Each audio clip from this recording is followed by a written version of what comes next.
انگریزی گرامر اکثر سر میں درد کر دیتی ہے نا؟ لیکن کیسا ہو اگر اسے سمجھنے کا ایک بہت ہی آسان طریقہ مل جائے؟ چلیں اسے مل کر سیکھتے ہیں اور بالکل آسان بناتے ہیں۔ آج ہم جو راز کھولنے جا رہے ہیں وہ اس کتاب سے لیے گئے ہیں، دی فارلیکس گرامر بک۔ تو یوں سمجھیں کہ گرامر کے اس گھنے جنگل میں یہ کتاب ہمارے لیے کمپس کا کام کرے گی۔ اگر آپ کو بھی گرامر سے مایوسی ہوتی ہے تو پریشان نہ ہوں، آپ اکیلے نہیں ہیں۔ خود اس کتاب کی مصنف پیٹر ہیرنگ یہ مانتے ہیں کہ گرامر بلا شبہ انگریزی زبان کا سب سے مشکل پہلو ہے جو الجھنوں اور تضادات سے بھرا ہوا ہے۔ تو آج کا ہمارا منصوبہ کیا ہے؟ سب سے پہلے تو ہم گرامر کی اس بری شہرت کو بدلنے کی کوشش کریں گے، پھر ہم الفاظ کے اصل کام کو سمجھیں گے، اس کے بعد کچھ عام غلطیوں کو ٹھیک کریں گے جیسے ایڈجیکٹیوز اور ایڈوربز کی گڑبڑ اور اپوسٹروفی کا غلط استعمال، اور ہاں آخر میں ایک نیا خفیہ ہتھیار بھی تو ہے۔ تو پھر تیار ہیں؟ تو سوال یہ ہے کہ گرامر کی اس بری شہرت کو بدلا کیسے جائے؟ اس کا راز کوئی لمبے چوڑے اصولوں کی فہرست یاد کرنا ہرگز نہیں ہے، بلکہ یہ ایک بہت ہی بنیادی سی سوچ کو اپنانے کے بارے میں ہے۔ اور وہ راز یہ ہے، اصولوں کو رٹنا چھوڑ دیں، بس اس بات پر دھیان دیں کہ ہر لفظ جملے میں کیا کام کر رہا ہے۔ یقین کریں بس یہی ایک نقطہ گرامر کی ساری مشکل کو آسان بنا دیتا ہے۔ تو چلیں اب بات کرتے ہیں اپنے بنیادی اوزاروں کی، جنہیں پارٹس آف اسپیچ کہا جاتا ہے۔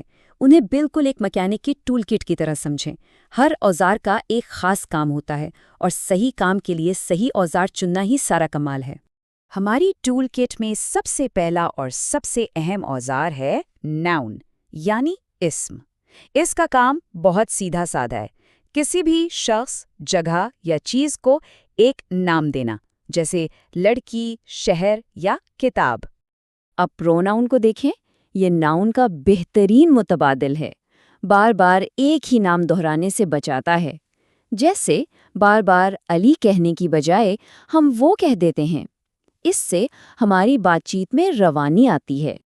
ہر جملے کی جان، اس کا دل ہوتا ہے ورب یعنی فعل۔ یہ ہمیں بتاتا ہے کہ اصل میں ہو کیا رہا ہے، کوئی بھاگ رہا ہے یا کوئی چیز بس موجود ہے۔ اس کے بغیر تو جملہ ادھورا ہے۔ اور پھر آتے ہیں ایڈجیکٹیوز اور ایڈوربز۔ ان کو آپ جملوں کے مصور سمجھ لیں۔ یہ سادہ سی باتوں میں رنگ بھرتے ہیں اور تفصیل شامل کر کے انہیں دلچسپ بنا دیتے ہیں۔ ہم ان پر تھوڑی دیر میں مزید بات کریں گے۔ ٹھیک ہے، تو اب ہمارے پاس اوزار تو آ گئے ہیں، آئیے دیکھتے ہیں کہ انہیں استعمال کر کے کچھ عام سی گڑبڑیوں کو کیسے ٹھیک کیا جا سکتا ہے۔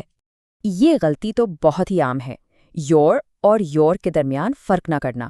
بس اتنا یاد رکھنا ہے کہ یور کا مطلب ہے ملکیت، جیسے آپ کا کوٹ، اور یور اصل میں یو آر ہیں، یعنی آپ ہیں۔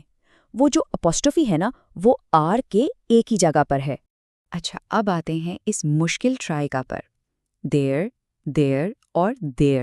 یہ بھی اکثر پریشان کرتے ہیں، یہاں بھی ان کے کام کو سمجھنا ضروری ہے۔ دیر ہمیں جگہ بتاتا ہے، جیسے وہاں۔ دیر لوگوں کی ملکیت دکھاتا ہے، جیسے ان کا۔ اور دیر صرف دے آر کہنے کا شارٹ کٹ ہے۔ چلیں ایک اور عام غلطی دیکھتے ہیں، ایڈجیکٹیو اور ایڈورب کا چکر۔ لیکن گھبرائیں نہیں، اس کا حل بہت آسان ہے، اور یہ اکثر لفظ کے آخر میں لگے لائے میں چھپا ہوتا ہے۔ یہ جملہ سنیں، it was a real nice day. سنا سنا لگتا ہے نا؟ بولنے میں بالکل ٹھیک لگتا ہے، لیکن گرامر کے حساب سے اس میں ایک چھوٹی سی خرابی ہے۔ اسے ٹھیک کرنے کا طریقہ یہ ہے، it was a really nice day. اب آپ سوچیں گے کیوں؟ تو آئیے الفاظ کے کام پر واپس چلتے ہیں۔ نائس ایک ایڈجیکٹیو ہے جو دن کے بارے میں بتا رہا ہے۔